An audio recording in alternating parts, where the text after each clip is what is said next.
Hey friends, welcome to Wild and Free Farms. My name is Tara. Today I want to take you along to start the first plants of the 2024 garden, sweet potato slips. I'm going to show you two different ways to do this, and let me tell you, if you have ever wanted to grow sweet potatoes in your garden, this is the way to do it. It's going to open the door to new varieties and save you a ton of money. Let's get into it.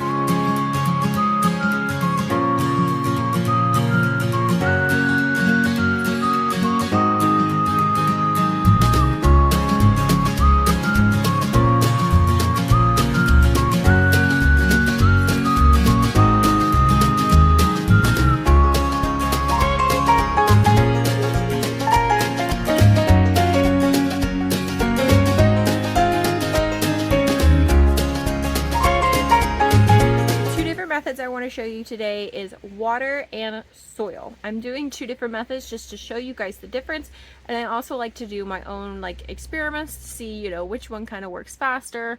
Last year I did this and my water one actually worked faster, even though a lot of people grow it in soil. So we're going to do it again and kind of even out the stakes to really see which one is going to excel in growing slips.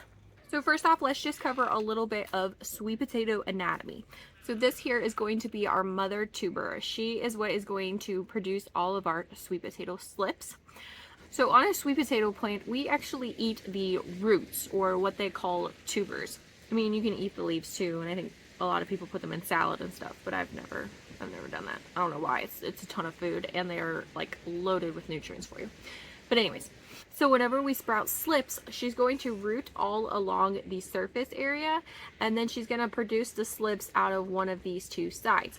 Now I have had it to where they start producing slips just in random places.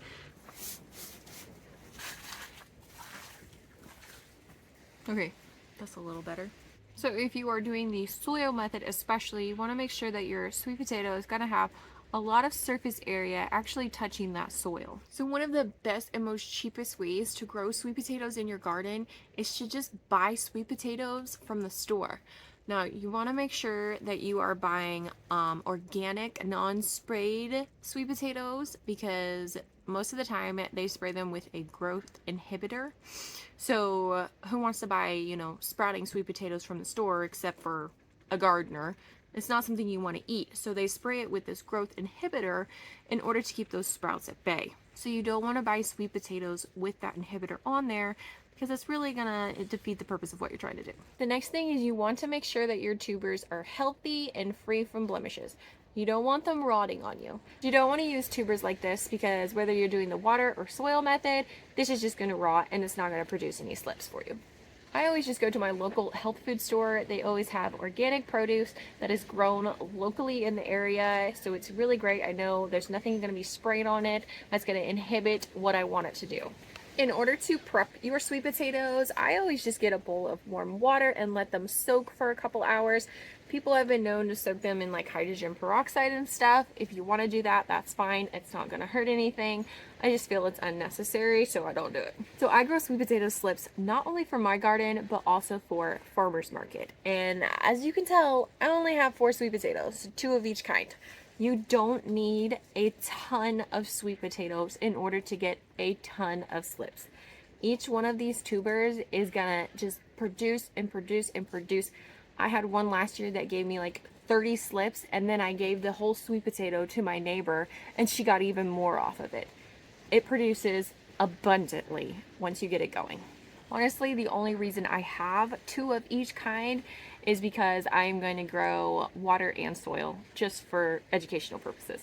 So you really only need 1 of each variety though. If you are interested in a step-by-step growing guide or sweet potato varieties that really pack nutritional and taste punch, check the description box below. I have articles on both of these subjects. Enough with the chit chat.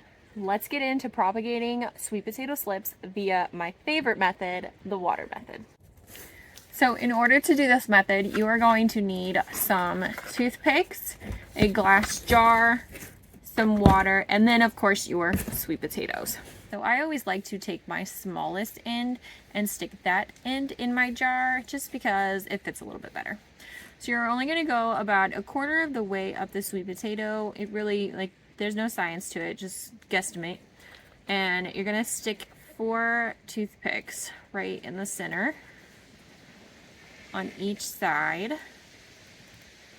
And this is just going to hold your sweet potato in place in the jar so not the entire thing is submerged. So it's just gonna sit in there just like this. And honestly, you don't have to have, you know, a pint-sized jar. You can have something smaller. So you're just gonna stick that in your jar, and then I come through with my water and fill it afterwards. And you'll fill it just until it reaches the sweet potato. It's not even fill a quarter of the way. You can't see that. Okay. I personally love the water method the best. I am a homeschool mom, so my kids get to watch the root development. I don't have to guess on whether or not my roots are developing. I can see it right there in the glass jar. Why else do I love it? Plus, it's nice because it's compact. I can stick it on top of my fridge where it's nice and warm and toasty and a little sunny, and I just always have eyes on it. Okay, so for this soil method, you're gonna need any kind of container. Whatever you have works. And then you want really loose seed starting mixed or really loose potting soil. So you want your soil to stay moist, but not be completely saturated. If it's not moist, your spuds are just going to shrivel up and not produce any slips. And then if it is too moist, you're going to start having mold formation. So we want as much of this tuber to be in the soil, touching the soil as possible. So we're going to lay them horizontally. You just can kind of move them in the soil and then pack that soil around it.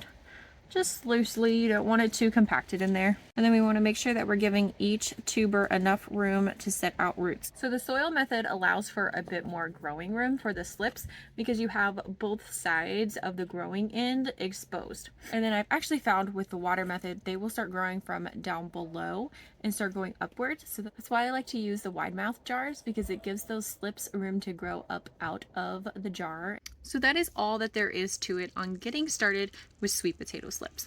These are going to sit in a warm, sunny spot for about 4 weeks. Now, especially with the soil method, you want to check your potatoes at week 4 if you don't see any kind of sprout growth or slip growth, because chances are they're not going to grow and they're actually rotting in the soil. So get that out and away from your other potatoes. So sweet potatoes are frost tender plants. So putting your soil method on a heat mat or even the water method is really going to help those slips start producing. I like to put mine on top of the fridge.